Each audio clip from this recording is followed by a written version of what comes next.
Cross-border ambulance service between Hong Kong and the rest of the Greater Bay Area used for the first time. Center for Health Protection asks Cathay to stop serving beetroot salad on flights.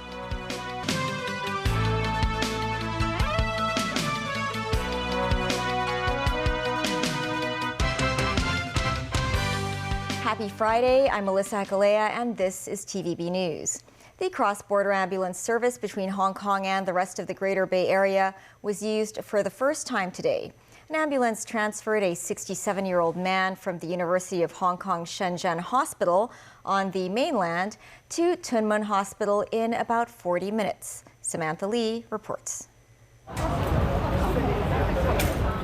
The first patient carried by the cross-boundary ambulance was a 67-year-old man. He is a Hong Kong resident suffering from chronic bronchitis and was admitted to the University of Hong Kong Shenzhen Hospital 3 days ago. As his condition improved, his family hoped he could be treated in Hong Kong. The Hong Kong Hospital Authority received the request from the Shenzhen Hospital. Doctors from both sides agreed to transfer the patient, and the process was later approved by the Hong Kong and Guangdong governments. The patient boarded the cross-border ambulance at 11 a.m. this morning, traveled via the Shenzhen Bayport, and arrived at Tuen Mun Hospital in about 40 minutes. Accompanied by Shenzhen hospital staff, the patient was first taken to the Accident and Emergency Department and then warded.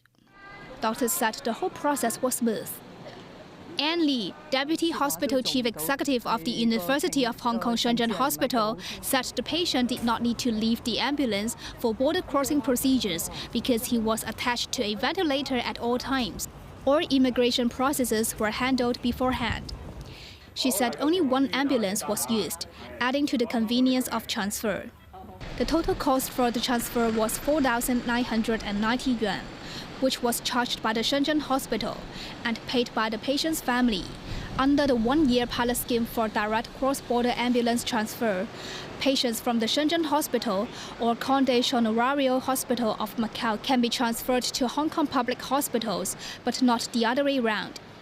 The hospital authority said patients unable to cross the border by themselves may use this cross-border ambulance service. Samantha Lee, TVB News. For 2 consecutive days, 36 passengers arriving on a Cathay Pacific flight from Nepal have shown symptoms of food poisoning. All those patients developed symptoms 30 minutes after consuming the in-flight meals.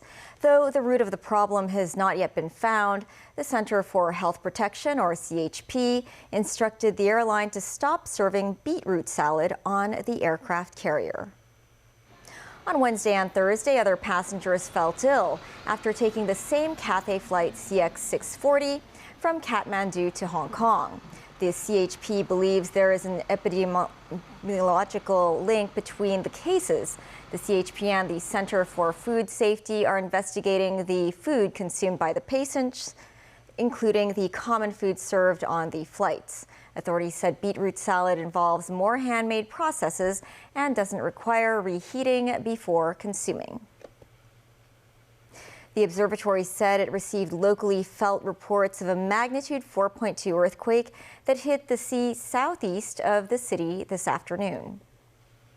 Initial analysis suggested the epicenter was located at the south of Shanwei City in Guangdong Province, some 200 kilometers southeast of Hong Kong. The tremor's focal depth was about 10 kilometers.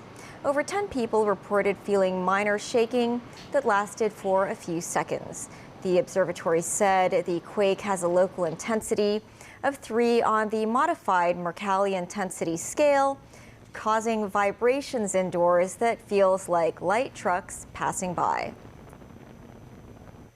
The cold weather warning and the frost warning are now in force. Weather authorities said residents should expect chilly mornings over the next few days. Mimo Singai reports. Despite the chilly weather, some swimmers continued their routine early Friday morning. This man, wearing only his swimming trunks, said the cold weather was no big deal. Temperatures began to rise after noon.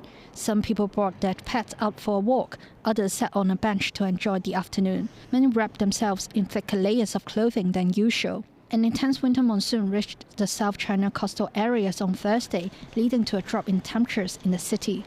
The observatory said temperatures will remain low in the morning over the coming days, with the lowest being 11 degrees Celsius in urban areas on Saturday and the highest being 17 degrees. Authorities also warned farmers and the public that frost is likely to occur on high ground or in the northern part of the New Territories on Saturday. Numbers 9, TVB News. The Center for Health Protection reminded schools and elderly homes in the city to prepare for the flu season. However, more than 100 schools have yet to join the seasonal influenza vaccination school outreach program. In view of the cold weather, health authorities expect the number of influenza cases to further increase, noting that schools may experience more outbreaks. But 168 schools have yet to join the vaccination outreach program. Albert Au Ka Wing, head of the Center for Health Protection's Communicable Disease Branch, said authorities will again reach out to those schools. He also urged parents to ensure their children receive influenza vaccinations early. Authorities also reminded students with flu symptoms or fever to stay home to reduce the risk of outbreaks. The former associate director of the Securities and Futures Commission, arrested by the Independent Commission Against Corruption, attended a mention hearing today. Deng Yingxia, wearing a pink outfit, walked back inside the Eastern Magistrates' courts after noticing reporters waiting outside. She was granted bail of $100,000 and had to surrender her travel documents to authorities. The case was adjourned until March 8. Deng is banned from leaving Hong Kong before that day. The 48-year-old is charged with providing advice to suspects in an SFC investigation into suspected market manipulation in 2022. Among the advice allegedly offered was how concerned individuals should conduct themselves during the probe. It was reported that President Xi Jinping will send a high-level Chinese envoy to attend U.S. President-elect Donald Trump's second inauguration in Washington. Danny Zhou has the story. Trump earlier invited Chinese President Xi Jinping to attend his inauguration ceremony on January the 20th. According to the Financial Times, Beijing has informed Trump's transition team that a top official will attend instead of Xi. Several people familiar with the matter said Vice President Han Zheng and Foreign Minister Wang Yi are hot picks for the role. But the newspaper said some Trump advisors wanted Cai Qi to attend. Cai sits on the powerful Politburo Standing Committee and is also Xi's chief of staff. Beyond the ceremony, the envoy is expected to hold talks with the new Trump administration as Beijing seeks to ease frictions with Washington ahead of possible trade tensions. Danny Zhou, TVB News. Still ahead, Californians struggle to come to terms with the wildfire that's destroyed communities. Outgoing U.S. defense chief urges Donald Trump to continue supporting Ukraine. And Honduras healthcare team visits Hong Kong after the country received help from former chief executives Leung Chun-ying's fund.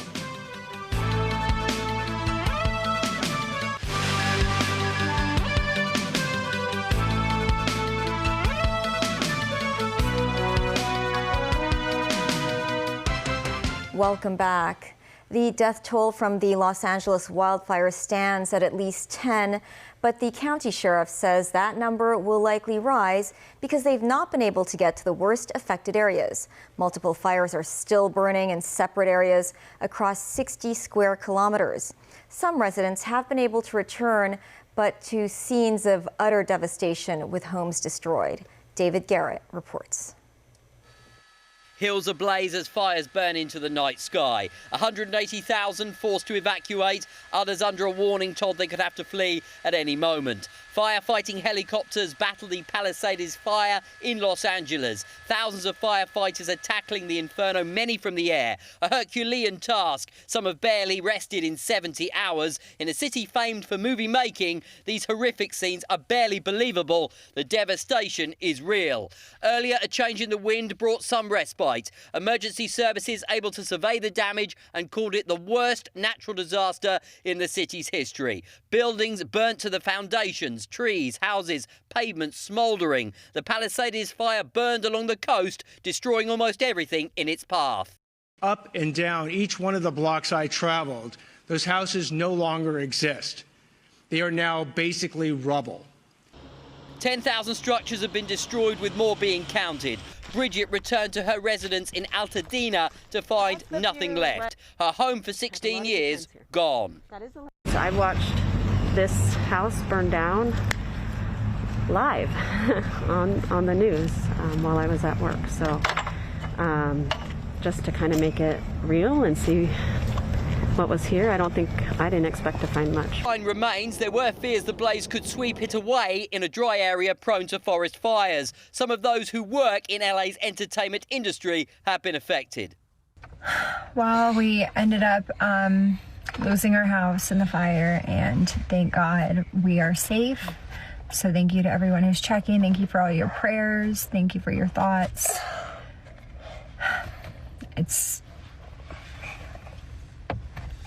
Yeah. Hi. No words.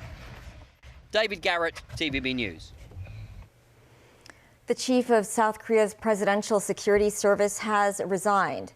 Park Jong-joon was today being questioned by police over how his forces prevented officers from detaining impeached President Yoon Suk-yeol last week.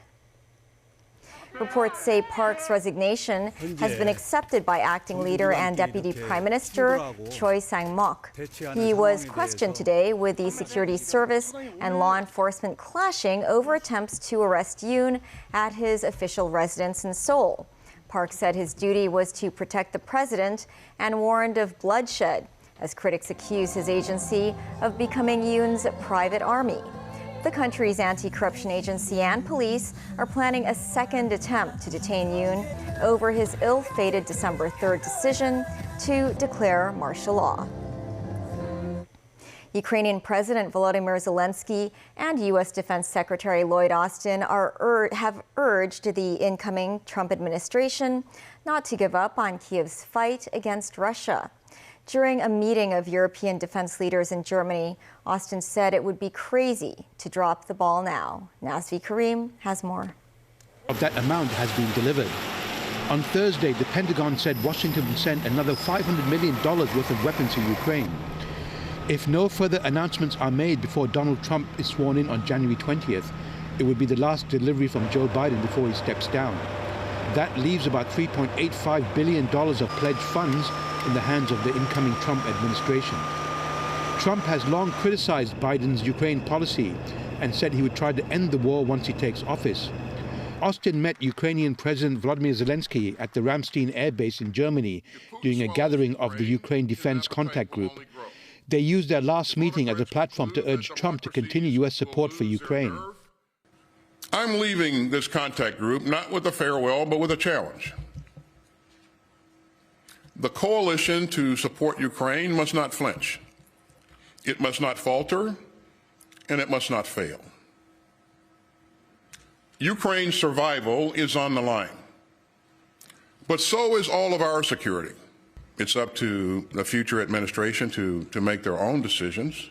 We want to make sure that we've done everything we can to ensure that we're continuing to support, to provide, and they have the options to go in whatever direction they want to go in. Zelensky flew to Rome, where he met Italian Prime Minister Giorgia Meloni.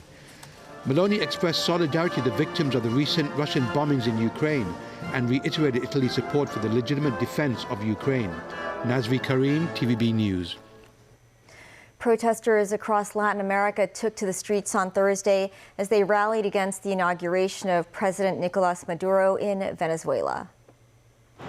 In the country's capital, Caracas, a drone show featured the face of President Maduro ahead of his inauguration for a third term.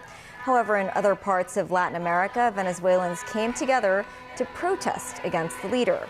Rallies were held in Brazil, Chile, Mexico, and Argentina by people who say Maduro didn't win last year's election. Authorities failed to provide access to election results. Opposition leader Maria Corina Machado was seen leaving a rally in Caracas amid reports that she had been arrested. The United States and some other governments recognize main opposition coalition leader Edmundo Gonzalez as the winner of the election. Locally, a Honduran healthcare team traveled to Hong Kong for the first time since the country established diplomatic relations with China. The visit was organized by Hong Kong's GX Foundation, which is chaired by former chief executive Leung Chun-ying. The foundation provides medical and humanitarian support to Belt and Road countries. Mimo Singai reports. Dengue fever is a serious disease that is a major health problem for countries in Central, South, and North America. In June last year, a group of 28 volunteers from the GX Foundation visited Honduras to launch an anti-dengue fever project led by its chairman, former Hong Kong chief executive Leung Chun-ying. Apart from donating relevant material to Hondurans, such as mosquito tents and lamps, the foundation also distributed information on dengue fever, hoping to strengthen the awareness of the disease.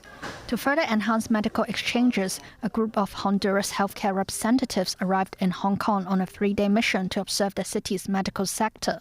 This includes visits to the Prince of Wales Hospital and the Medical Center of the Chinese University. Both of them are very clean, comfortable for the people. It's more healthy and they take care much more. Talk with the minister.